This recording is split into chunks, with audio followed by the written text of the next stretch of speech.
नमस्कार विद्यार्थी मित्रों, अभी हम देखेंगे भारत की जलवायु की विविधता।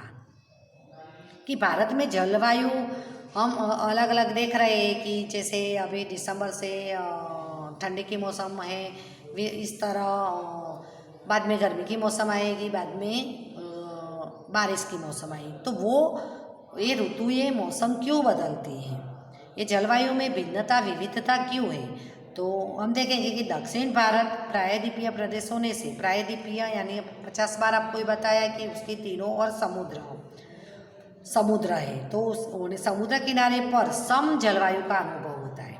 समुद्र किनारे के जो भी प्रदेश है वहाँ जलवायु सम यानी ठंडी भी बराबर और गर्मी भी बराबर, ठंडी भी ज़्यादा नहीं गर्मी भी ज़्यादा नहीं, उसको सम जलवायु कहते हैं। वो उत्तरी भारत अधिकांश भाग समुद्र तट से दूर हो है, इसीलिए वहाँ खंडीय जलवायु है।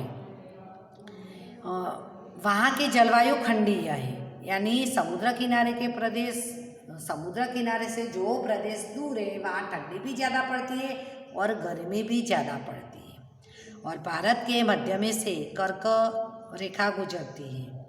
दक्षिण भाग उष्ण कटिबंध में और उत्तरी भाग समशीतोष्ण कटिबंध में आया हुआ है। एक बात ये आपको भी बता दूं कि पृथ्वी पर कुल 3 कटिबंध है। यहाँ पर ये उष्ण कटिबंध आएगा, यहाँ समशीतोष्ण कटिबंध, और जो उत्तरी ध्रुव और दक्षिणी ध्रुव है वहाँ पर शीत कटिबंध, क्योंकि वहाँ सूर्य की किरणें बहुत कम आती है, क्योंकि सूर्य की किरणें देखो यहाँ बीच में सीधी पड़ती है, इसीलिए वहाँ उष्ण कटिबंध आएगा।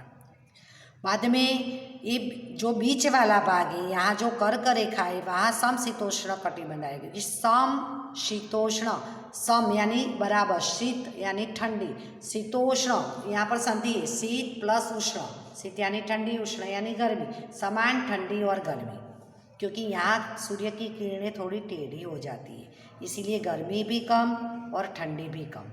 बाद में यहाँ देखो कि सूर्य की किरणें ये उत्तर ध्रुव पर जाएंगे, वहाँ एकदम टेढ़ी हो जाती है, तो बहुत कम समय वहाँ सूर्य की किरणें जाती है, इसीलिए वहाँ शीत कटिबंध, शीत यानी ठंडी रहती है, वहाँ के प्रदेश में बर्फ ही छाया रहता है, तो वहाँ वो शीत कटिबंध है। वैसा दक्षिण की तरफ ही है, यहाँ सूर्य की किरणें टेढ़ी जाएगी, वो समशीतोष्ण कटिबंध, यहाँ सीधी है वो उष्ण, उष्ण यानी ज़्यादा गर्मी, या समान समशीतोष्ण समान गर्मी और समान ठंडी, और शीत कटिबंध यहाँ सूर्य की किरणें जो टेढ़ी जाती है दक्षिण में भी, तो वहाँ शीत कटिबंध है। तो भारत का हम देखें कि दक्षिणी जो भाग है, कर्नाटक, केरल, तमिलनाडु वगैरह जो राज्य आए हुए वो उष्ण कटिबंध में है, जबकि उत्तरी भाग हम देखें कि उत्तर प्रदेश, पंजाब, हरियाणा, जम्मू कश्मीर वगैरह जो राज्य है वो समशीतोष्ण कटिबंध में आए हुए, तो वहाँ गर्मी भी बराबर समान और ठंडी भी समान, नहीं ज़्यादा नहीं कम।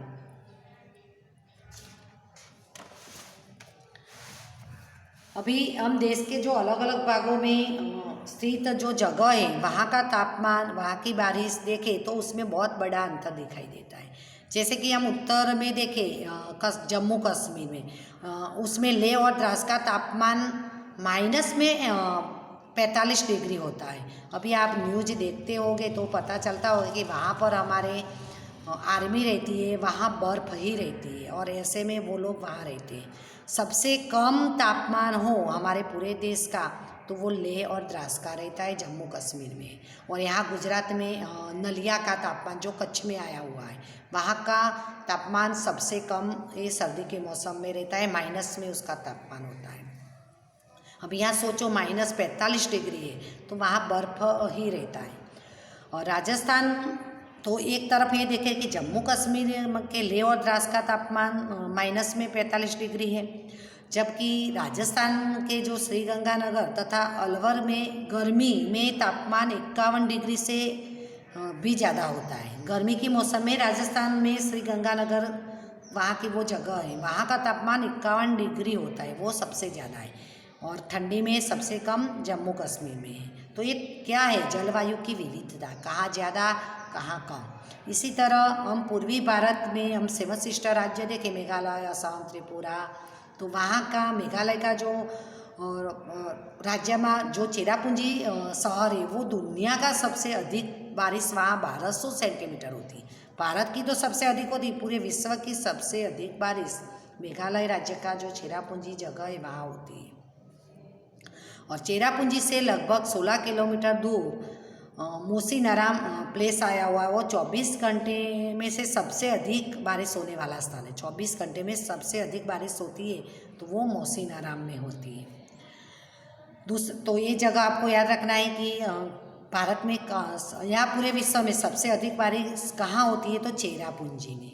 और 24 घंटे में सबसे अधिक बारिश कहाँ होती है तो चेरापूंजी से 16 किलोमीटर दूर मोसीनराम पे से वो मेघालय में ही वहाँ पर होती है। वो खाली जगह MCQ में आ सकता है।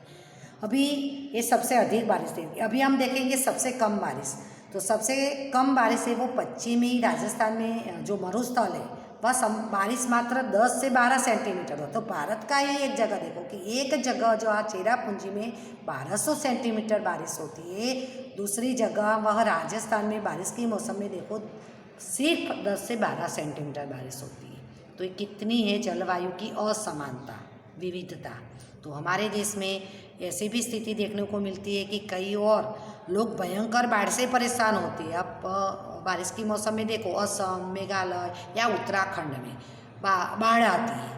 और उससे उल्टा देखो कि राजस्थान है, गुजरात का जो कच्छ रेगिस्तानी एरिया है वहाँ बिल्कुल कम बारिश होती है। वहाँ अकाल का लोगों को सामना करना पड़ता है। और गर्मी के मौसम में उसको पीने के पानी के भी फाफे पड़ जाते हैं। तो इस तरह हमारे देश में जो जलवायु है वो विरोधाभासी है कि हम देखें कि ठंडी तो जम्मू कश्मीर में लेह द्रास में ज़्यादा है, और गर्मी देखो तो राजस्थान में श्रीगंगानगर में ज़्यादा है। उसी तरह हम देखें कि बारिश देखें तो चेरापूंजी में सबसे अधिक, और राजस्थान के जो रेगिस्तानी एरिया है वहाँ कम 10 से 12 सेंटीमीटर जितनी ही होती है। एक तरफ बाढ़ आती है तो दूसरी तरफ अकाल का सामना करना पड़ता है। तो ये जलवायु हमारे देश में विरोधाभासी है, विविधता भरी है।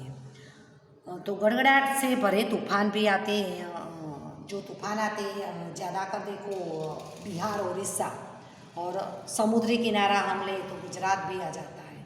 तो हर बार जो तूफान आता है उसको अलग अलग नाम, आखी तूफान आया, इस तरह बहुत सारे तूफान आते हैं, उसको अलग अलग नाम दिया। साइक्लोन तूफान भी असम में आया था इस बारिश के मौसम में, जो बहुत सारा नुकसान भी किया था। तो इस तरह जो तूफान आते हैं कि धूल भरी आंधी आती है तो बहुत सारा विनाशक प्रभाव उससे होता है। और हर साल जो तूफान आता है हर मौसम में, गर्मी या बारिश में, उसको अलग अलग नाम दिए जाते हैं। तो इस तरह ऋतुगत मौसम के कई तरह के प्रभाव डालता है। Okay, thank you. उनमें से जो एक्स्ट्रा